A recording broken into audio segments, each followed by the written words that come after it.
Hello and welcome to the Wolves Report.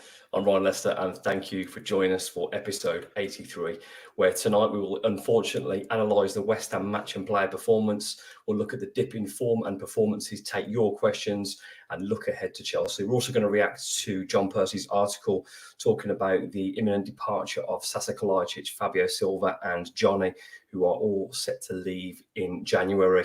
Now, I haven't talked about it before the show. I haven't picked anybody, but Lockie's been on fire off air. So, Lockie, let's get cracking with things and talk about West Ham United 3, Wolverhampton Wanderers 0. It was just shit, wasn't it? I mean, I know I shouldn't swear, but it was just utterly abysmal. It was such a poor performance. They didn't start. We didn't turn up. Didn't even last a minute, Lockie.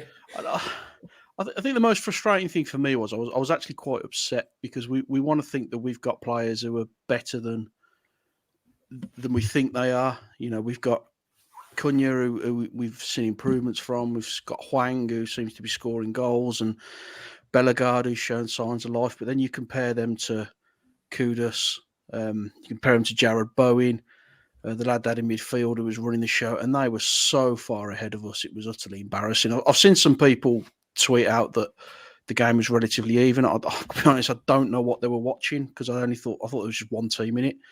They were just dominant from start to finish. They played us off the park. Their movement. We didn't seem to have a game plan. We didn't seem to have any kind of tactical plan in place of how we were going to attack the game, and we just ended up trying to knock the ball around till eventually we hoof it long, and we gave the ball away so many times. But you see when West Ham had possession, the first thing they do is they pass with intent. They're looking to break our lines. They had a game plan that they could hit us with diagonal balls and catch Totti out, which they did every single time. And you look at the goals. I mean, I think Dan Bentley played without any arms because the way the ball just flew past him was embarrassing for a professional goalkeeper. And I think the Totti was caught, you know, up on the corner flag when they're breaking for the second. I mean, we got done from our own corner. There's no team in the Premier League should ever get done from a corner like that. It's just embarrassing to get caught out like that. And it's not like they've done anything clever. It's a hoof forward, one diagonal ball, and they're in. And, you know, Bentley's just watched the ball go past him. All the goals were avoidable. The performance was shocking. We've got two strikers, whether we're selling them or not, sat on the bench. We didn't bring either of them on. We just kept doing what we were doing. And I just thought it was rotten from start to finish. It was an abysmal performance, and people can fire the XG stats around, and they can fire around the shots we had with that. Or they can fire around the shots I had on target and all that sort of stuff. I watched the game with my own eyes, and we were utter garbage for 90 minutes. It was a horrendous performance. Well, we've had Noki's positive review. Tyler, your take on the game? I echo everything he said. I'm flabbergasted. People are thinking that was an even game. That the bit that concerned me was a bit what Knocker touched upon, but the difference in quality for me between the footballers on both teams was enormous. And I know Paquetá's probably too good for them, and he should be played, but very good player. I mean, just oozed ability, patience, calmness. 3 assists with 3 clinical passes. Whatever you say about our defending, they were clinical passes. They were forward passes, which was quite nice to see, really. It's quite previous midfielder pass the ball forwards, isn't it? I thought the difference was massive. And on with Knocker, I've always said on here for years that I think we big up our players and they're overrated. And you saw their front three compared to ours, and it was chalk and cheese. And Knocker rang me early today and said, what Wolves player gets in West Ham's team? I was struggling to think of one. You know, genuinely from the weekend, I was struggling to think of one. And that's a massive concern when that's a team that was only 4 or 5 points ahead of you before kick-off. It was men against boys for me. We got absolutely done from start to finish. And similar to what I've said before, again, I sound like a broken record. No style, no plan. No. Similar to Forest and Burnley, no plan, no style. Tweeted yesterday that one decent performance in 7 now. At what point do we start to get a bit squeaky bum time? There you go, Tyler. Matt Ball jumps in, evening ball. I remember Chris saying that Totti plays like a wardrobe falling down the stairs a while back, and he was spot on. Chris will be absolutely loving that. But to balance things, that's harsh on a wardrobe, to be fair. But to balance things up, we only get the best out of Totti when he plays against the best players and somehow has to manage to mark them out of the game, which I don't understand how it's possible because he has had good games. But in these recent performances, when Wolves are forced to come at an opposition and we have more of the ball than we usually have, he's then exposed for his limitations on the ball because he has defended well in big games. Unfortunately, that's not been for a little while. Nocky, it was the worst start possible, and at 2-0, you couldn't really see a way back. But I want to dig into the tactics a little bit. I felt this was such That won't take long. Such a self-inflicted defeat. Why go to a back four at West Ham? Why press a team that love tucking in and countering? Jarrod Bowen loves countering. It's his game. He's so good at it. Kudos. He's fantastic. He's a countering player. It felt such a tactical disaster class. Now, I know Gary O'Neill's had criticism at the start of the season, then he had through quite a good spell and some good results and some good performances. But this felt like a massive tactical own goal. We've gone and pressed West Ham, and their favourite thing to do is absorb pressure. All their results, they won a European trophy last season. They tuck in, they absorb, they break. That's their game. It's like it was for me, the most tactical, naive performance I've seen from Wolves in a while. Yeah, absolutely. I mean, all 3 West Ham goals came from Wolves attacks. So it was a simple break, a diagonal ball, and they're in. And I don't know what he was trying to do. I mean, I'm all for a little bit of experimenting, but we've been playing against teams like Burnley at Molineux. We've been playing at Sheffield United away, and we're stuck with the back 3, and we dropped to a 4 against a team who could annihilate you on the break. And it just wasn't going to work. It was like he was desperate to squeeze Sarabia and Bellegarde into the same side. And tactically, it didn't work. He didn't change it. I think when we got to 2-0, he kind of didn't know what to do at that point. If he just go back to a 3 and try and go damage limitation, I just think he got it absolutely wrong. And a lot of, I've been critical of Gary O'Neill. He's got us into a strong position in the league. Whether that's because we're doing the right things or whether the league is just absolutely awful, which is kind of where I'm heading, is a different conversation. But I don't understand the logic of the switch. I don't think the centre halves we've got can play in a back 2. I think they need a third player with them. I don't think either of them are strong enough to do that. Dawson got badly exposed for pace, and it just, you know how they're going to play. You know what they're going to do. You know that Kudos and you know that Bowen are going to break wide and Paquetá is going to find them with those balls. You know he's capable of doing it. So why would you give them all the space to play into? There was obviously a reason for it. I can't think of what it was. It was, as you say, very naive. Yeah, I mean, sticking on the tactics, Chris, it was just, it didn't seem to make any sense. We've all watched a lot of football, an unhealthy amount of football. We all know what West Ham do. They tuck in, they break with speed. They're very good at it. Some would say, some of the West Ham fans have been frustrated earlier in the season. It's dinosaur football, but that dinosaur football took Wolves to the cleaners. And it just, I can't believe that Wolves pressed so high and exposed, which isn't a particularly great back 4. And it felt like an experiment for a game when, if anything, it was, for me, it had to be a game of patience. I think I would have been happy with that team if Wolves had tucked in and not gone to press, invite West Ham on and play them at their own game. But it was just such a naive approach so early in the game. Yeah, I don't get. Sort of, we touched upon it. We talked about in the last podcast about why we didn't go a bit adventurous against Forest for the last half an hour, but then you'd go totally gung-ho away to a team that are probably better than you on the day. Again, just made no sense. I don't get it. Surely you're better off trying to win that home game last half an hour. And like you say, start off nice and compact and nice and tight away from home in a tough fixture. It just didn't make any sense, did it? Well, if you're at West Ham, and I know that they got spanked the previous week. I mean, we're not doing very well against teams that have been spanked the previous week, but they're under pressure. The manager's a bit under pressure. Yes, they've won a European trophy, but I don't think the fans have been happy with the style of football. They've not been happy with the manager. Surely you go there and frustrate. You play them at their own game, because eventually they will start hitting that long pass. Then there will be the sort of the moans and the groans from the stadium will put pressure on them to go forward. And I just think it was so naive from even from our senior players. It was just like, tuck in, be patient, because this side are under more pressure than we're under. They've just been spanked 5-0.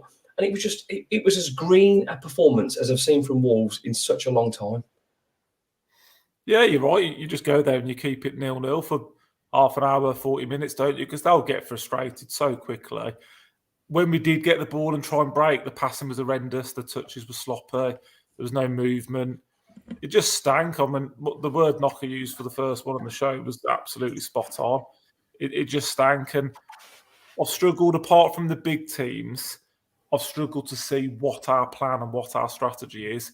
It was clear against Liverpool, City, Villa, Spurs. We had a clear game plan, didn't we? Against the inferior teams, I've not seen anything that makes me think we've got a plan or we've got a style, and that's what's concerning. Like you said, even if you go there, you just try and be solid. Keep to your back three, keep your wing backs tight, try and hit them on the break. At least it's something, but you can play with the team he selected. You could still play a 4-4-1-1 or a 4-5-1 and tuck in and absorb, because Bellegarde, Cunha, Hwang, these guys are fast and they can break. And eventually, when you draw them on, West Ham aren't just going to sit there passing sideways all day. They're going to be under pressure by their fans to get forward, and that's what I just can't understand. And I've praised Gary O'Neill a lot in recent weeks, and it's not been a particularly great month. But we've all eaten a humble pie and different slices of that. But I think he does deserve criticism for Sunday, because it was so green knocky. And I know I keep repeating this, but I'm trying to understand what the thinking was. And I don't know, fair play in the interview after the game. This is something that annoys me from managers, is when you've been spanked and you've been poor, and they tell you a story about how good they were. I didn't see that at all, and I felt he was quite fairly honest in his assessment of how poor Wolves were. I think it would have been hard to be anything else, to be honest, because of how bad the performance was. I think the worrying thing for me is how leggy we looked and how clueless we looked. I mean, we're playing a team who've had 3 games in a week. They played in Europe on Thursday, and they look so much fresher than we did, and so much fitter and just tactically aware. And it just didn't work from start to finish. It was. I know there was talk of a stomach bug for some of the senior first teamers. I had a stomach bug at full time whistle, I think. Yeah. But then, if that's the case, then use your squad players, use the players you've got. If you're not going to get the kind of impact, but we were just overrun. I think maybe it's a little bit of a reality check, because the Fulham game wasn't great, but we had an excuse in terms of VAR. VAR has been a good excuse for us most of the season, but this was the first time you looked at the team and you thought that's probably around about the level we're at, because away from home we're absolutely wretched. We're a team that should be between 14th and 17th, I think, and when we play, we're going to win a few games that we shouldn't win, but when we come up against teams who tactically plan to play Wolverhampton Wanderers and assess us and look where our weaknesses are, they're going to find ways to get through us, because we are not a particularly good side. We're pretty easy to play against. We make it very comfortable, and we're almost resigned to it. And after the second goal, Kudus jumps on the hoardings, and he's sat there staring at the Wolves fans. And 10 years ago there'd have been pies bouncing off his head. Not that I'd advocate that kind of thing, but there was almost a resigned feeling from the Wolves fans that we kind of knew that was coming anyway, so there was no reaction to it. And I just felt the lack of reaction from the players, lack of reaction from the manager. Substitutions were terrible. It was almost as if we kind of didn't expect to get anything out of the game anyway, so we'll try something a bit different. You made a really good point at the start of that, Knocky, regarding arresting the players, and I don't usually bring the questions in, but I think this fits with the timing. Steve Webley asks, would you have been more sympathetic with the manager who'd have left out the players due to illness rather than picking them anyway? Yes. You raised that at the start, Knocky. Tyler? You've talked about it before. He doesn't trust them, does he? It's irrelevant. I mean, that bench, you might as well not bother taking one. It's absolutely pointless. He also doesn't fancy the centre-half Bueno. He doesn't fancy the 2 centre-forwards. It's genuinely pointless. So I don't think he's ever going to do that. He's someone a great tweet about the summer signings. We were quite excited in the summer, weren't we? But they've all turned out so far to be a disaster, if we're brutally honest, because none of them have had an impact on the team or even have an impact off the bench.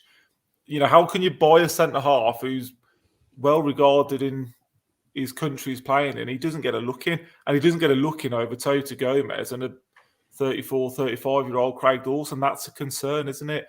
And I'm sure we'll come on to the January window, but everyone keeps saying, wait till January, we'll get players in. We don't have good windows anymore. We don't sign players that make an impact. So I've derailed a bit, but to answer the question, I think it's a bit irrelevant because he's not going to pick anyone else. Steve Webley, thanks for the early question. As always, the Wolves Report is recorded and sent out live, so your questions and interactions are a big part of the show and the reason we do it live. Let's move on to the goals then, Knocky. I did the player ratings this morning. I gave myself not 24 hours, but a night's sleep on it, and I think my rating has deteriorated over the night. And as much as he was good via Arsenal and a good in the game after, I was incredibly disappointed with Dan Bentley, and I think there's a chance he could do better for all of those goals, Knocker. Yeah, I think it was after the Arsenal game, I came on the podcast, and there was talk of he should keep his place, and I think we were quite vocal that it's way too early to be making that kind of decision. And he was second, third choice keeper for Bristol City, and then he comes to Wolves, and he's not a particularly good keeper. I think he's vocal. I'm sure he's a decent presence in the dressing room, but you look at the goals that we conceded. I mean, the first one, he's outside the box. It's not dead. It's not in the corner. It's relatively central. He should be saving that. I just think all of the goals he was poor for. He didn't command. The one-on-one again, he's down like a sack of spuds, and the third from Bowen. It's a decent hit, but it's from range, and he's so slow. They all feel quite soft, don't they? They feel, and yes. I'm not. It's far from Bentley's fault.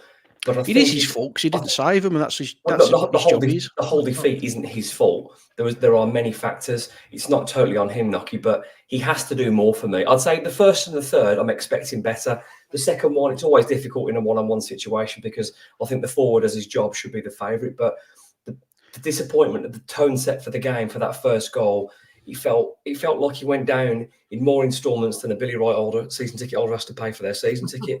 There was that many instalments the way he went down. It was just you've been a bit harsh on the second one. I think you can't expect your goalkeeper to save the second one.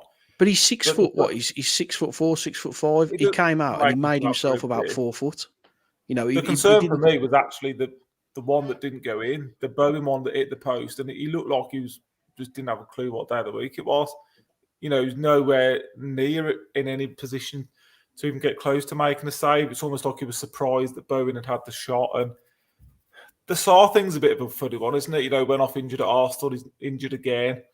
He's never been injured. Just jump on that a second then. There's obviously we'll talk about the John Percy article in a bit. We've got so much to talk about considering it's been a terrible week. But about a month ago, it was sort of highlighted that there may be an offer coming in.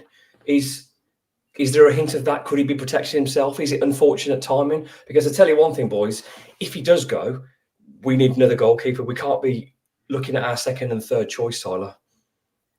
No, and that's what I mean. I think there's no smoke without fire. Is from a goalkeeper that's had a very good injury record to now suddenly. But O'Neill said something quite strange to me, something like Sarr felt he didn't have a full range of movement in the morning. I mean, that's a normal Sunday morning for Knocker, isn't it? But for the rest of us, you can sort of get about it. So Bentley didn't have a full range of movement on the afternoon, so between the two of them, that for me just sort of made me think, hang on a minute, what's going on here? What does that even mean? Do you know what I mean? So I wouldn't be surprised if he's on his way and he's just protecting himself from injuries, or he doesn't want to ruin that massive contract he's probably likely to get. I mean, I'm not sure how true it is, but if Wolves get 30 million plus for Jose Sarr, I don't think you can turn that down, making 20 million plus. But the biggest thing about that is the quality of the replacement, because there is absolutely no way we can spend the rest of the season with King and Bentley. No disrespect to either of those two, but we need another goalkeeper. Let's move on to the back three, Tyler. You can have all three. Well, let's move on to this. You can have the centre backs. Tell me about Craig Dawson and Max Gilman. First of all, just to drop it in, why were they both playing on their weaker sides? Actually, Max left, Dawes right, and that just makes sense. It was the first thing I was about to say. That made absolutely no sense, did it? And you can argue that it shouldn't make a difference at this level, but it does, because that's where they play. That's where they cook the ball. Yeah, Kilman looked shaky, didn't he, again? And, Dawson, we all love him to bits, but, there's been an article, I think, from The Athletic today. Whether we like it or not, he's not a long-term solution either. Toto Gomez, obviously, don't even get me started on. Well, that's what I'm getting into, Knocker. You're looking at them and you sort of, like you said, West Ham aren't. It's not like we've gone to Man City or Liverpool. We've gone to West Ham and they've battered us going forward. And They were shaky. They were rattled. I don't get why Dawson hasn't committed a foul for the first goal. You've got to A take him player out of of there, his surely. experience, you just pull him back. You get your booking. You move on. They look a bit clueless, don't they? Look like a bit like the team that lack a bit of direction. They're lacking aggression. Both very poor. That's all you could say about them. Very poor. Nocky, moving on to the fullbacks, I actually thought Nelson Semedo, although he wasn't terrible, I think he was one of, at the back four conceding 3, it's hard to praise any of them, but of the 4 playing in the back 4, he looked the most comfortable. But as for Toti Nocky, Tyler called it a while ago back, and I'm reluctant just to completely slate him because he's had some good games, but that guy's form has dipped dramatically. Yeah, I think last year when he got into the team, we spoke about him, and I think we all agreed he wasn't going to be a long-term solution. He'd be in there till we had something better. For one reason or another, that hasn't happened. But his performance Sunday was wretched. He was caught out of position consistently.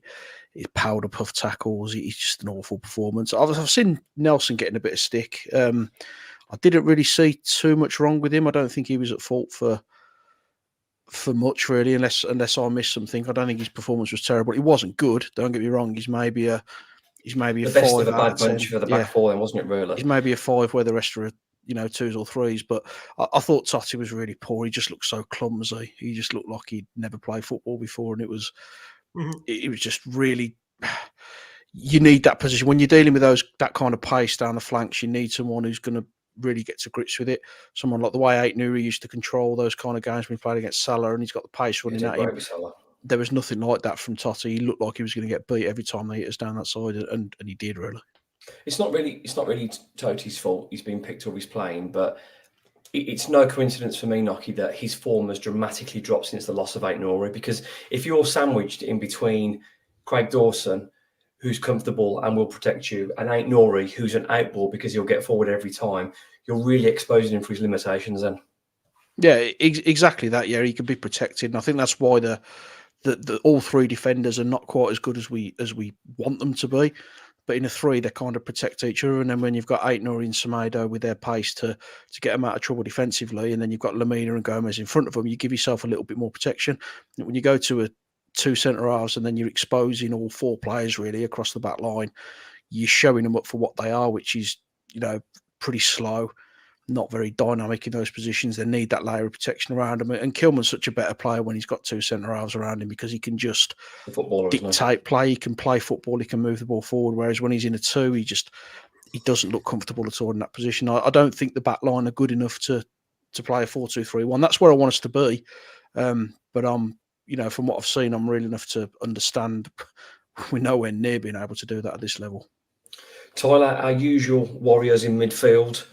I think there was effort, but there was a real lack of what they used to be good at in some of the bigger games this season. And we know in games like this is when they struggle to find a pass because that's not really their game. But it was a quieter than usual game for Mario Lamina and Joe Gomez.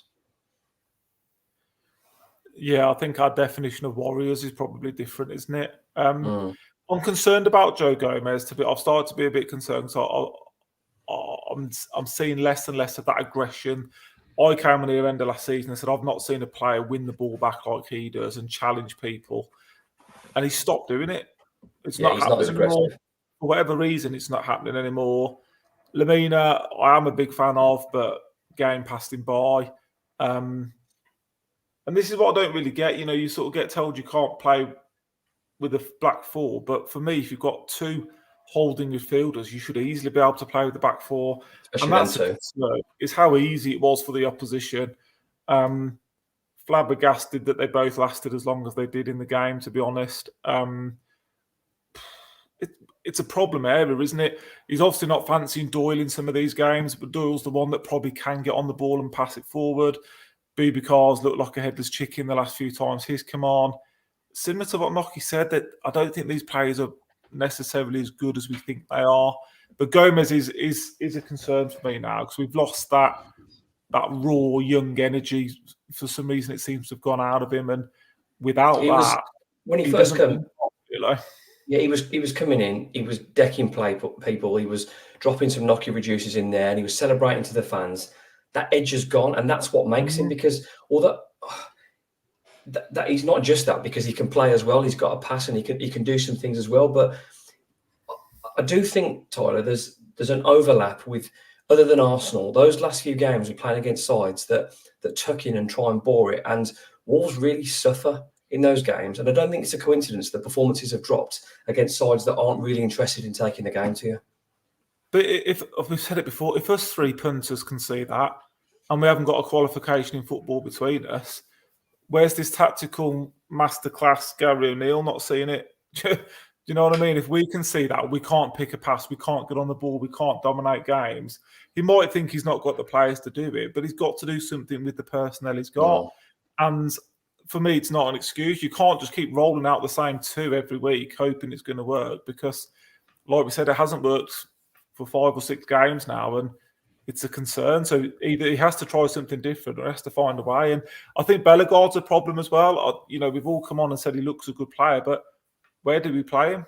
Where does he play? He's played centre mid. He's played sort of left wing back, left wing this weekend. He's played as a right forward, a left forward. We need to find out his best position pretty quick as well, because he's becoming a bit of a problem as well. Nocky, while we're on that subject, tell me about Hwang Hee-chan and Jean-Luc Bellegarde. Just before we touch on that, you said that we don't do well when teams don't try and take us on. Other than Sheffield United and maybe Burnley, who hasn't tried to take us on, would you say? No, I was talking about the last 3 games. So West Ham, we got picked off. That they tucked in and countered us. Sheffield United, Burnley, those games were all teams. Who did we beat as well? Burnley, Sheffield United, and Forest. And Forest, those games where teams tuck in, Wolves look bang average and short of ideas. But I'd argue pretty much every game we've looked bang average. I'm struggling to think of games where we've really looked a good side. We've picked up points, and that's, as I've said in games previous this season, the remit is to just survive this season. But I'd argue we've been like this most of the season. We've just got away with it on a few occasions. But I don't think we've been as bad as the last few, Knocker. I mean, I see what you point, but I think as some of the questions later on that are going to be asked, we've lost that zip, that little. I mean, Neto is part of that because he was huge and he was the best winger in the Premier League at that point. We've missed that zip. And as Tyler said, when Hwangi doesn't score, we're not noticing what he really does in a game. So that if those things are happening, we are going to naturally look more flat. So, but I think for me, Knocky, in the last few games, it's the lack of speed of moving the ball. It's become a lot more left and right, and a lot more centre back, centre midfield, wide player forward, bang, bang, bang, three passes, and you're getting it across the face of goal. You're having a shot. That's gone, and I don't know why, but. The only conclusion I can draw is because it's against teams that tuck in, that don't let you do that because they're just sat off. No, it's a fair point. I just think over the course of the season, I don't think the performance has been particularly good. It's been more about points than anything else, which, is the name of the game, I suppose. Who did you give me? Bellegarde and Hwang? Hwang, you didn't feel very festive then, not you picking me on this show. I want to hear your Hwang feedback. That won't take long. Hwang's an interesting one because we gave him a new deal. There's an argument that he's earned that new deal. I believe he's one of the most highly paid players at the club now.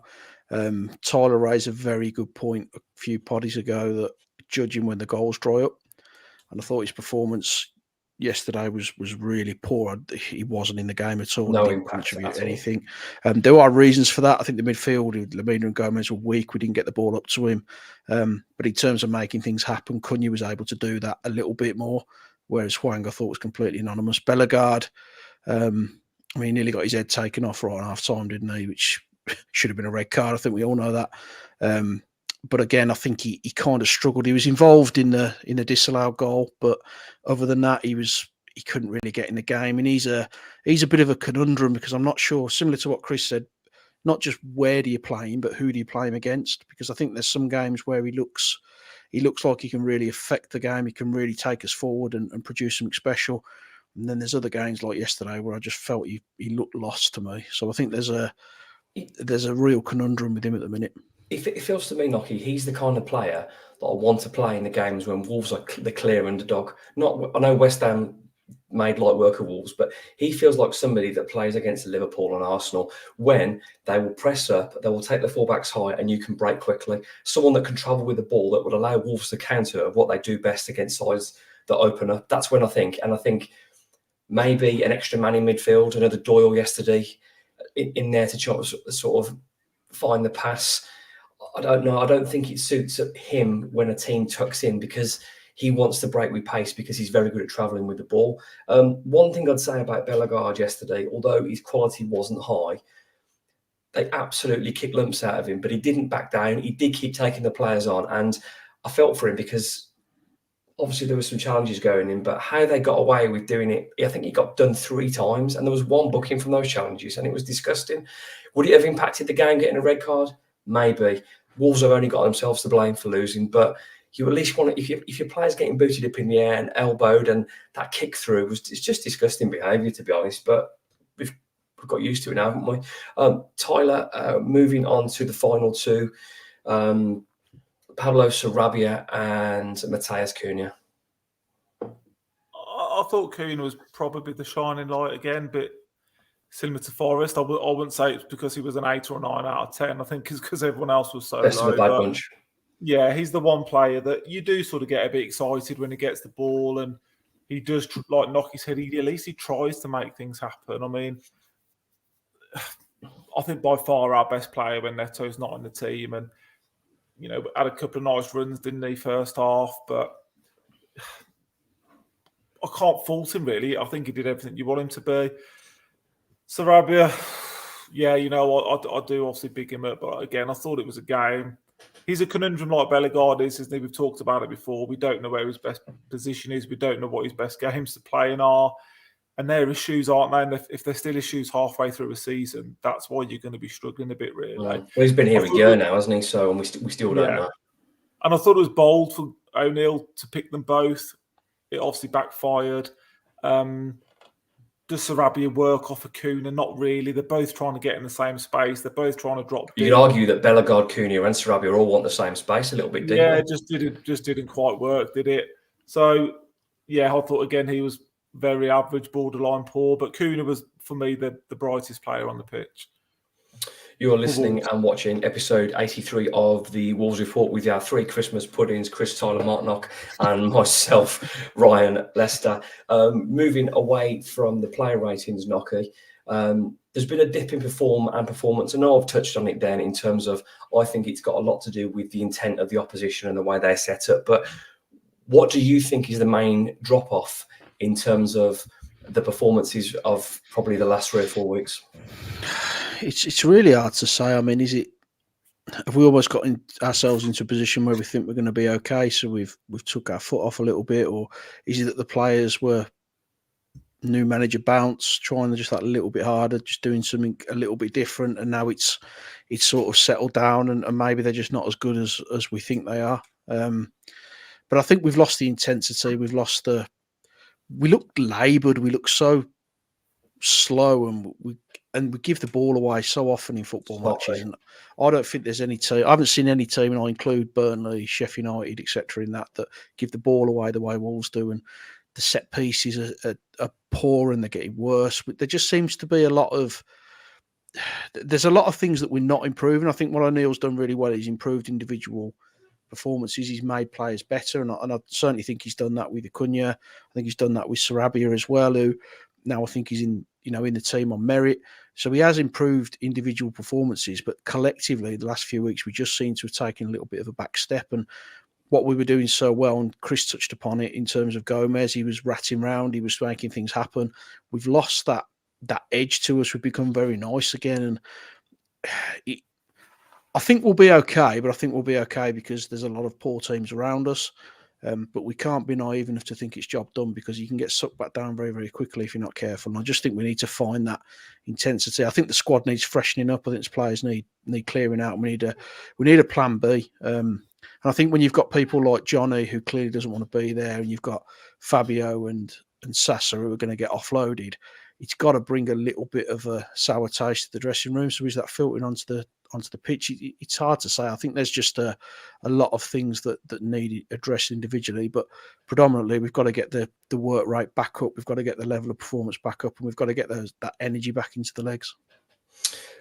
Tyler, it's a lot of it for me is to do, as we've mentioned, and as some of the points that Nocky said, is regarding the setup of the opponent. But arguably, I would say Wolves' left-hand side fit of Ait-Nouri and Neto, if he's over that side or whatever, is as good as anybody around that middle part of the table. Two very gifted footballers. They go past people, they make things happen. Neto's, I think, still joint top of the assists.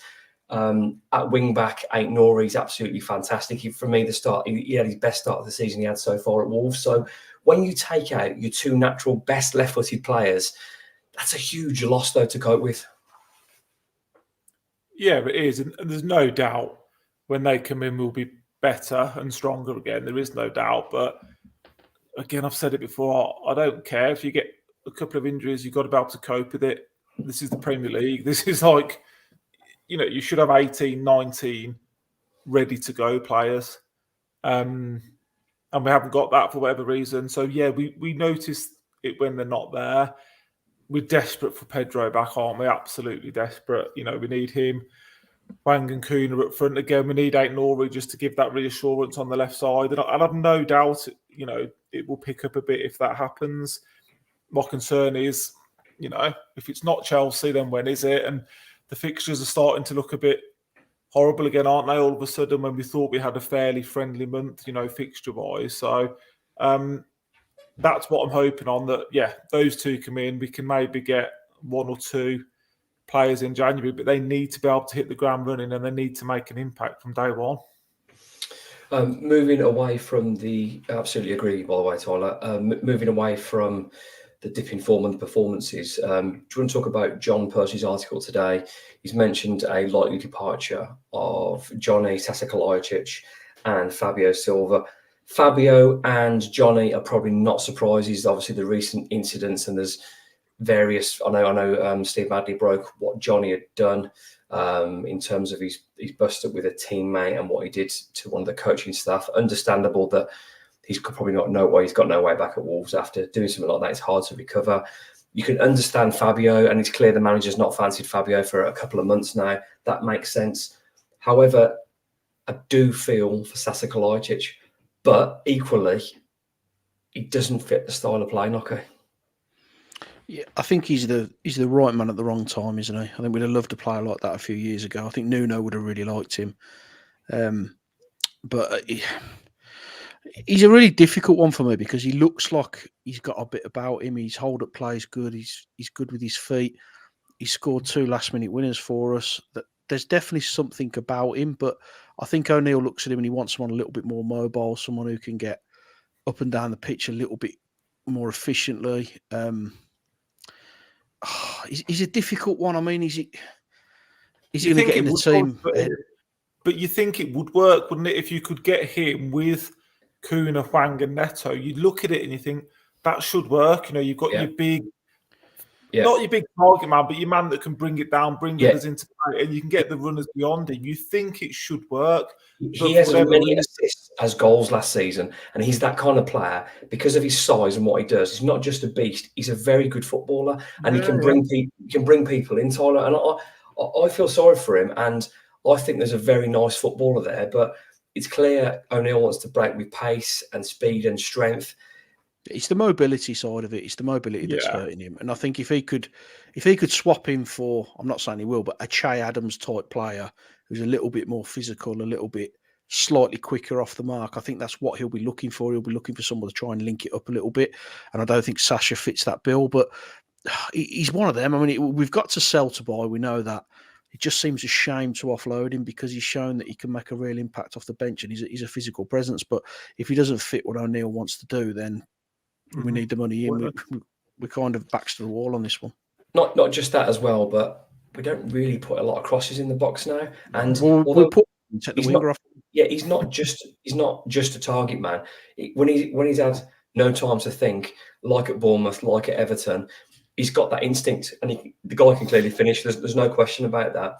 But if you're starting him and you're not feeding him properly and putting balls in the box, then what's the point? Because there's no point having him if you're not going to play to his strengths. And I feel sorry for him because he seems like a genuinely good guy. He looks like a nice footballer in a certain style. But football's brutal. And if Wolves can get a couple of million or take him off the wage bill and it opens up for someone that fits the style of play, and you have to do it. But this is my main point on this, guys. And I mean, I'd love to get your thoughts on this. If we're saying our 15 million centre-back we've signed from the Bundesliga, he's no longer part of the plans, and we really have to be backing this manager because Sasa Kalajdzic is a good footballer. But if we are going to get rid of him now, then we really need to back the manager because that's a huge call. So it's no good saying, well, Gary O'Neill, end of the season, thanks, but no thanks. If you're getting rid of someone that clearly can play a certain way, that can set people up, that can score goals, that is a good footballer, then we have to be investing long-term in the manager. Tyler? Totally agree. If O'Neill, whether we like it or not, is the long-term plan, which you'd argue he is with a 3-year contract, then you have to back him. Like I said, whether we as fans agree with it or not, that's for Hobbs and Jeff to agree. And if he's their man, they need to back him. On with Noki, I don't think we'll buy unless we sell. I don't think we'll bring in big amounts of money for Fabio, Sasa and Johnny, even if some of them are loans. But we're crying out for another striker. And I found it interesting that O'Neill sort of classed Pedro Neto as our only winger in the squad, as in like a genuine winger. And I think he's come out and said it's a winger and a striker that he'd really like. But I'd also like a centre-back in there as well, if I'm being greedy. I think they're 3 positions that we're desperate for, really. And it sounds ridiculous, but I'd like another high-calibre centre midfielder because I don't think Boubacar and Doyle are necessarily up to it when Gomez and Lamina aren't playing well. Okay, how much, and I'm not saying it's going to be Che Adams, but let's say you bring in that forward that's mobile, that can run with the ball, that can hold it up, offers a little bit, he's offers 6.5, 7 out of 10 at everything.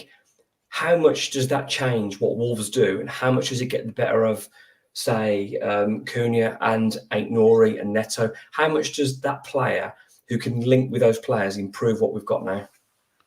Depends what the vision is, because if you've got everybody fit, who do you take out for him? Because you'd assume if Neto's fit, he's going to play. Cunha's going to play. Hwang's going to play. He's top scorer. Who do you take out for him? The only thing I can think of is he's looking at going to a 4-2-3-1 and then having a focal point with the 3 playing off him. But unless, as Tyler says, we get a centre half in, that frightens the life out of me because we can't defend. So he's obviously got a system of what he wants to do. Whether that's going to be something he's going to evolve over the next sort of rest of this season and slowly bring that in. But it will give us a new dynamics. I think we're lacking a player who's just horrible and just smashes it into the back of the net. We're lacking someone who can just finish chances that we're creating. But most of our chances come on the break, don't they? Most of our chances come from turnover of possession, bring it into Cunha, play it wide, get the overlap from Aït-Nouri and try and feed the ball into the attacking areas. We don't really hit the byline, get and swing the ball in the box. It's not really what we do. So that's why it's not working for Sasha. It just depends what kind of striker comes in. If we bring in a Che Adams, I'd argue Sasha probably scores you more goals, but he probably gives you a little bit more in terms of physicality and ability to hold the ball up with more opposition around him. It just depends what kind of play we're looking at. It's hard to gauge what change it's going to make if we don't know who it's going to be. I know there's talk of a couple of foreign lads. I don't know a great deal about them, but it's very, very dependent on who they are, how they settle and what they can offer us. Are they going to be a new dimension, or are we going to look for another kind of Cunha who's quick and can set players on? It's really difficult to say. Tyler made a really interesting point there. You look at Sasa Kalajdzic and then Neto and Cunha and Hwang and Sarabia. It should work. You've got your big centre forward, as Tyler said a few years, but you've got your butterflies around them. He's feeding them into feet, knock down chest. It should work, but for me, it must be absolutely looking for a mobile centre forward that can get up and down. And Sasha, and obviously he's completely gone with Fabio. That's clearly done and dusted. You are listening and watching episode 83 of the Wolves Report. Club captain Mark Knott, director of football Chris Tyler, and myself, Ryan Lester. Let's move on to a couple of questions. But before we do, let's talk about our old friend VAR, because I didn't really get enough of that on there. And just quickly going back to the game, I just saw a comment flash up. Guys, tell me how that wasn't a red card the weekend. just go over it quickly. Just give me 30 seconds, Tyler. I only need to give you 5. It's a red card. It's borderline assault, isn't it? There's no place for that on a football pitch. We've all seen sort of nasty tackles in our time, but I'm sorry, that was a disgrace. It's a coward's tackle, flying in when the player's not expecting it. That could have done some serious damage. Yeah, if he catches his jaw or his nose, then he's in big trouble. Exactly. So, and then for the referee in real time not to be able to give at least a yellow card, but then for them not to review is absolutely outstanding. Diego Dalot got sent off for waving his arms around a little bit at the referee. Yeah. A forearm smash. Carry on, sir. Outrageous, Knocker. As you know, I've given up with it, Ryan. It's a waste of time. Well, do you know what? The sad thing is, I mean, I put a tweet out earlier on, and I tried to be as articulate as I could because I watched the replay back and I can't believe it. But I don't care less now. But I'm like, I'm not as hurt anymore because I'm kind of expecting it. I think it's a disgraceful decision. Right? VAR is there to protect players, and if the official misses things, I don't mind mistakes in games as long as they're corrected by the video assistant. That's fine. Knocker. Exactly what is there for. It's a red card. I think the frustrating thing is you look at the penalty that we had overruled at Fulham because it was deemed a clear and obvious error. He doesn't even book him, and that's not deemed a clear or obvious error when he's tried to take his head off. But not just that one. If you look at the disallowed goal that we had, the line that they drew is halfway up Sarabia's foot. It's not on his toe. So how's that decision coming? My feelings on VAR. It sounds like sour grapes. I don't think it adjusted the result. I think we would have got beat. I think if they had played with 6 men, we'd have lost that game because we were so poor. But it's another one that's gone against us, and they've come out, haven't they? And they've said that, that could be the one we've got wrong this weekend. So it's yet another one on the list. So I'm sick to the back teeth for talking about VAR, in all honesty. Yeah, just to finish off on that then, when I tweeted out earlier on, when you're 2-0 down and you're getting pumped and you're terrible and it's rubbish, you need something to happen in a game, whether you're scrambling a goal, whether something to G the fans up, a bit of fortune. That was our moment. Yes, you could say that the disallowed goal, the offside, when there was some naive running there, and he shouldn't be offside from when Semedo squared. But that red card is the moment that gives Wolves an opportunity in the game. Did they deserve to be back in the game? Probably not. But the officials should be doing more there to protect the player, and that's your door, a chance to get back in the game. West Ham, then they tuck in, they sit. You might pinch a goal. We've been let down again there, and it's so disappointing. And not only that poor guy Bellegarde he's been booted that whole game, and nothing has happened. Anyway, knocking move from VAR. Moving on to the questions section, I always ask via Twitter.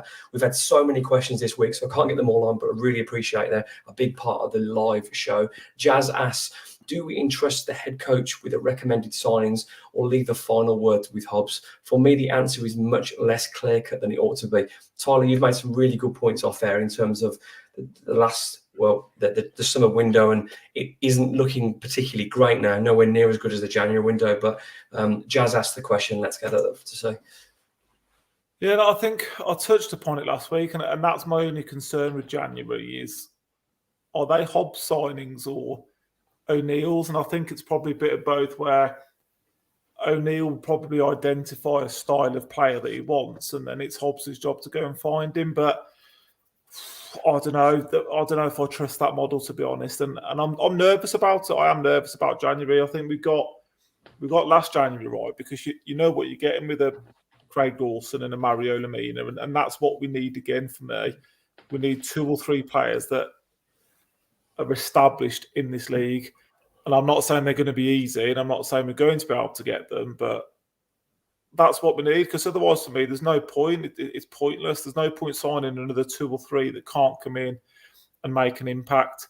To answer the question, do I trust them? Time will tell, won't we? Just quickly, Tyler, there's probably slightly less pressure for them to deliver immediately. Arguably, if you sign a player, you want them to deliver straight away because you want to improve the team, and that's how the cycle goes. But there's probably less pressure this January than there was before, when Mario Lemina, Craig Dawson and Julian Lopetegui save Wolves. Those were the 3 main characters that save Wolves. We're probably not under as much pressure this January. So, not as we sit here now, but let's have that conversation after another 3 games. And then if that gap to the bottom three, hopefully it isn't, but if it is 4 or 5 points and not 9 or 10, then it's a different conversation, isn't it? So Absolutely. you can't repeat what we did in summer where you sign 6 or 7 players and we don't see any of them. No. That's what I'm trying to say about it being pointless. It's all well and good signing for the future and signing to make a profit, but like you need kind of impact. Before, if we're not in this league, that's absolutely irrelevant, isn't it? So. Absolutely. Great question, Jazz. Thank you for your contribution to the Wolves report.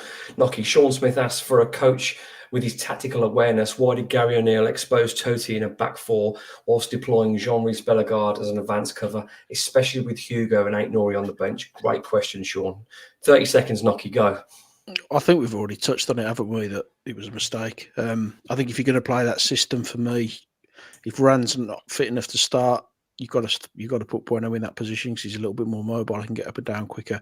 I think he tried something different, but he absolutely got it wrong. And I've heard a lot about the tactical awareness, but I want to see that implemented a little bit more. I want to see some more positive approach play from Wolves rather than this let's sit back and see what happened approach that we're doing at the minute. Sean, thank you for being part of the Wolves report. Tyler, this is definitely one for you. Tom asks, why does Totti constantly get picked? Clearly not good enough defensively or passing out, only in the team because of pace? Question. Now, I'm going to answer that first bit and you can take over, Tyler. Kulusevski, Foden, Diaby. When Wolves are playing against teams who are technically better, that Wolves have to tuck in, and he's man marking very good footballers. Foden, Kulusevski, Diaby all walk into the Wolves side and be one of their best players immediately.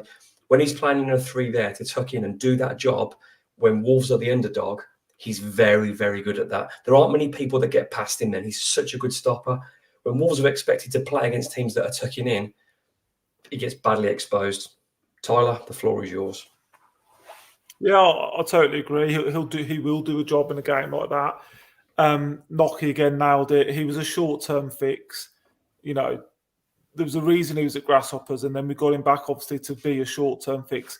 The fact for me he's still in and around the side is bonkers. I mean, I do probably go a bit hard on the guy, don't get me wrong, and I do play up to it a little bit, but just nowhere near Premier League quality to be a centre-back or a forward for definite. I mean, Nocky had a chat earlier, and, you know, what other Premier League team does he get into? I don't think he gets into any, and I'm including the bottom 3 for that.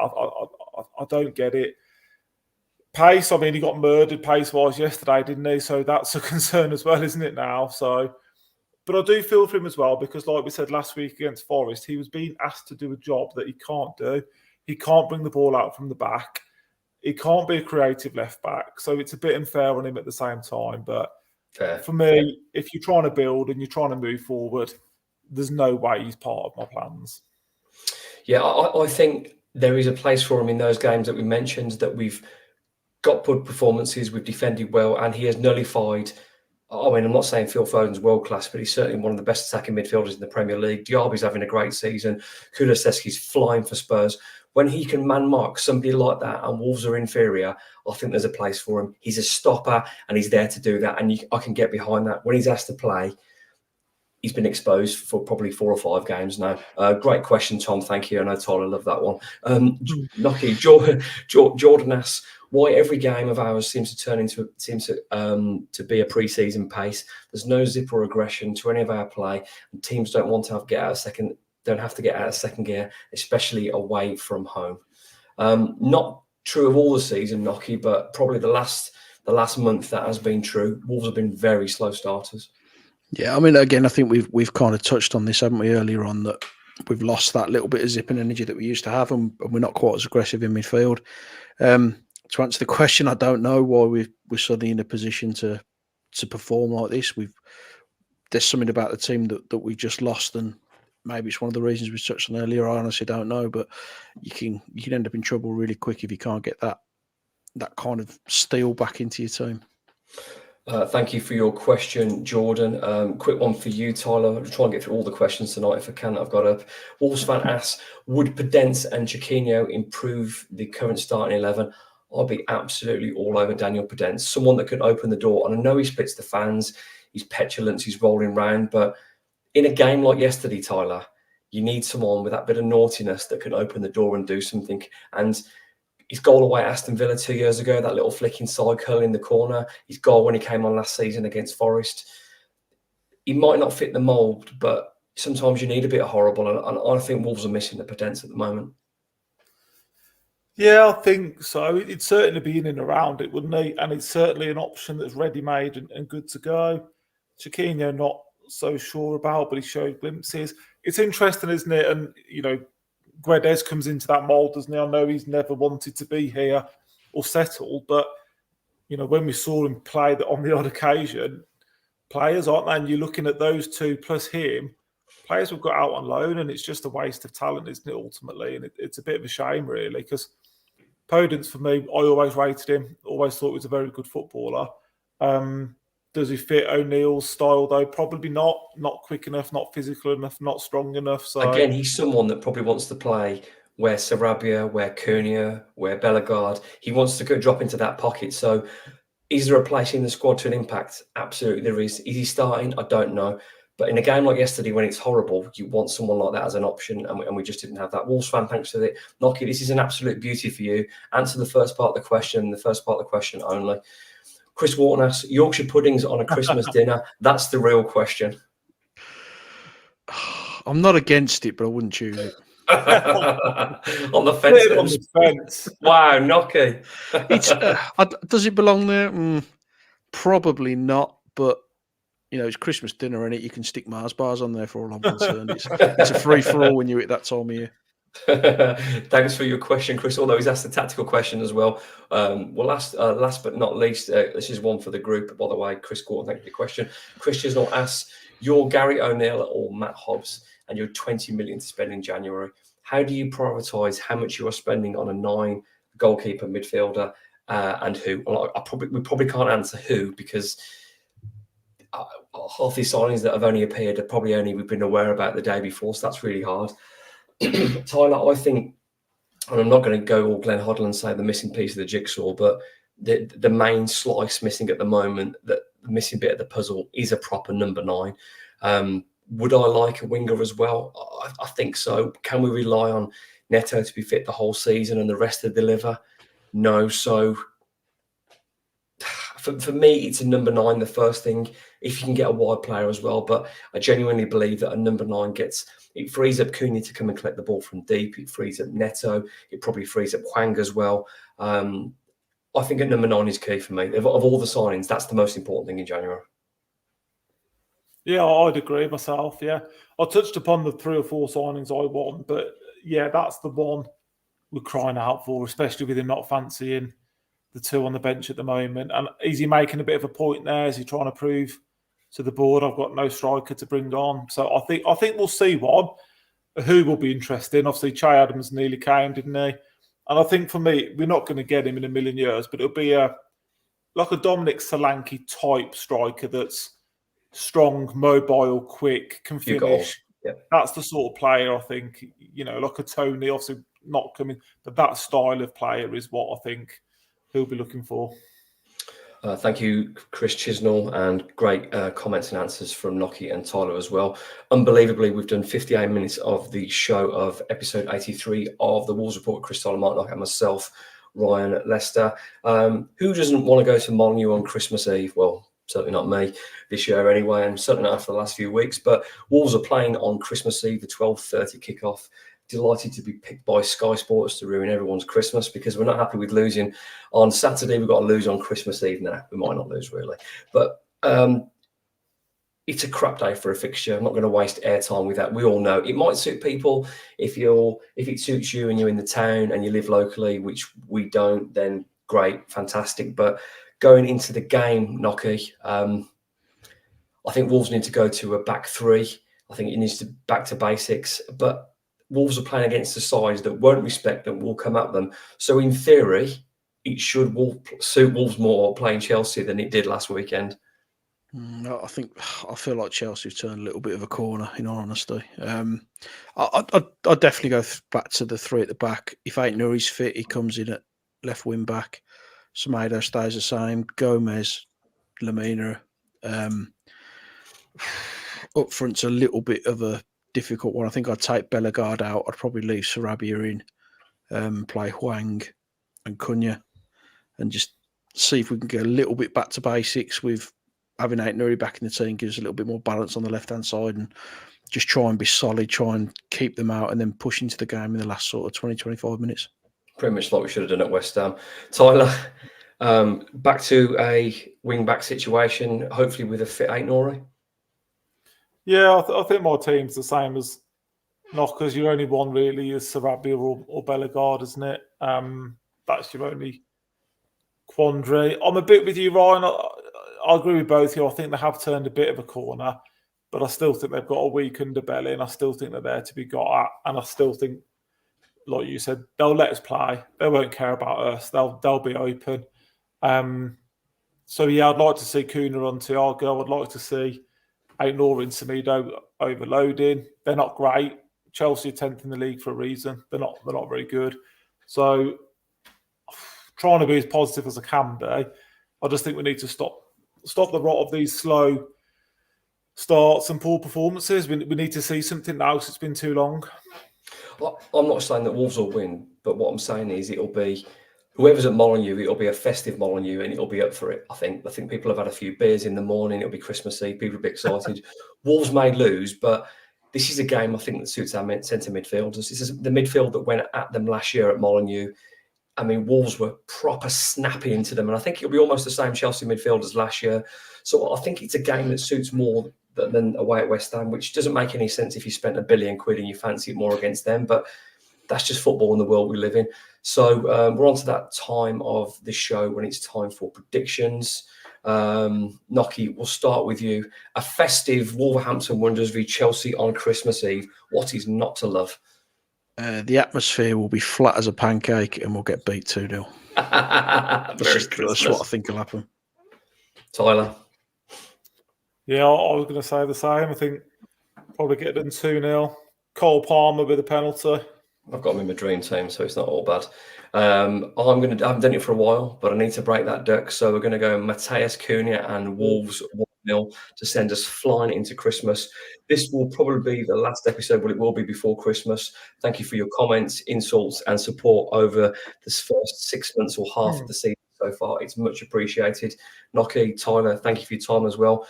Whatever Christmas means to you out there, have a great time and look forward to after Wolves. Seeing you again after Wolves have beat Chelsea, and we'll see you sometime between Christmas and New Year. Merry Christmas. Up the Wolves.